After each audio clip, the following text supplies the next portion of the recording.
Autism is difference. We could say different.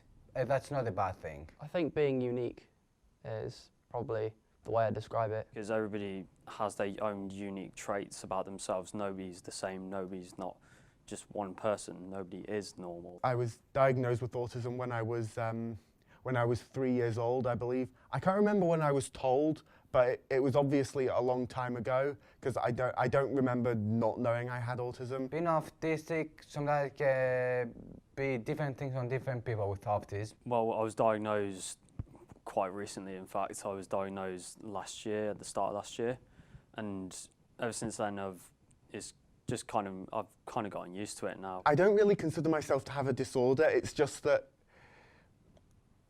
I think that people with Asperger's, they just have brains that work differently than neurotypical folk. Some people treat it like it's a problem. Some of them treat it as a gift. Some of them say I have no issue with it. I think everyone's really accepting to who I am. Obviously, several years ago, I started within the private educational services, and I was, rather sort of upsetting within the environment, and my behavioural sort of changes were up and down all over the place.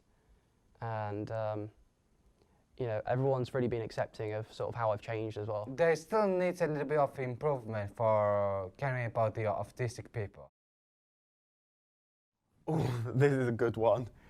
I used to have this thing where whenever I see like people eating custard, it just like triggers some kind of reaction in me, an intense feeling of nausea. When I see people eating custard, I have to look away, and in more extreme cases, I have to make a swift exit. When I was at primary school, there was one lunchtime where custard was such a popular dish that I moved tables 3 times because of my aversion. After that, my school agreed to let me eat in a separate room away from everyone else.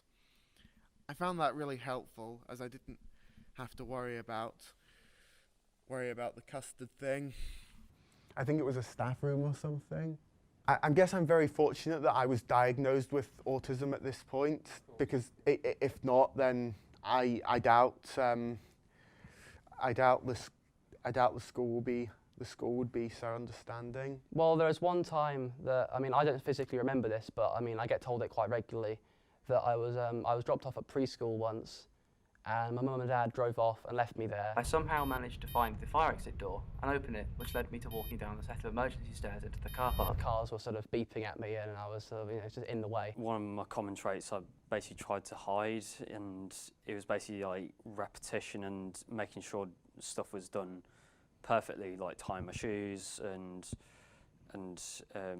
making sure like things were like neat pretty much, and as well as I used to always clean my hands quite a lot. During my childhood, I always felt different than other children. Sometimes I will mimic animated characters, sometimes I will say things just because somebody says it, and sometimes I will ask weird questions which will be embarrassing.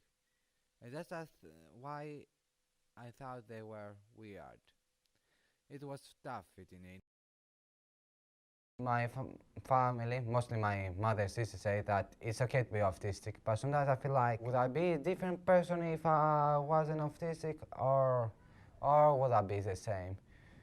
But so I would say maybe no. I wouldn't even consider taking it for a second. Not only is autism just kind of an intrinsic, an inherent part of my identity, I've never, I've always been autistic. I don't know what it's like not to be autistic. My name is Samuel Hemmings. I was diagnosed with autism and ADHD when I was 7 years old. My name is Ioannis Getsis. When I was diagnosed with autism, I actually didn't know, but I believe it was at a very young age, somewhere like 2 to 4 years old. My name is Charles Leggett. I was diagnosed with autism when I was 3 years old.